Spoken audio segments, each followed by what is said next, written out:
que Johan Garcia actuellement, les gars, c'est dans le top 3 des meilleurs gardiens du monde, les frères. Et il est pas troisième. J'en ai rien à foutre, on va commencer à tout mélanger. Parce qu'au bout d'un moment, quand on voit de match en match les prestations qu'il t'apporte, les matchs qu'il est capable de te faire, c'est une dinguerie. Regardez, juste cet arrêt, les frères. Je sais pas si vous vous rendez compte, juste cet arrêt. Ça, c'est un but, normalement.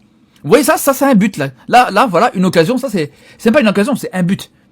Et il arrive à te le sortir. Il arrive à te le sortir, les gars. C'est là où, pour moi, je vous dis. C'est là où, pour moi, je vous dis, les frères. Je comprends pas comment le Barça, et je sais pas comment le Barça a fait la saison dernière pour gagner une Liga avec Chesney, Ter Stegen et Iñaki Peña accessoirement. Quand tu vois un gardien d'une telle qualité, aussi décisif sur sa ligne, aussi bon même à la relance, toujours aussi rassurant à la relance, balle au pied, c'est toujours très intéressant de voir même des fois des relances assez risquées. Des fois même, voilà, tu le vois sortir aussi quand il faut, anticiper, etc. Et c'est là où c'est intéressant. Il y a une chose qui est intéressante quand on le voit sur certaines sorties et sur certains arrêts de manière générale. Pour moi, je pense qu'il est parfaitement compatible avec le style du Barça d'Hansi. Pour la simple et bonne raison, les gars, que voilà, on sait que c'est un Barça qui peut laisser des espaces dans son dos, un Barça qui peut souvent se découvrir.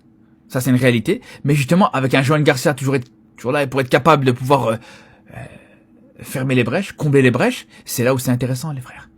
Non, vraiment. L'Espagne à la Coupe du Monde avec un gardien comme ça, franchement, ils ont énormément de chance, je vous le dis.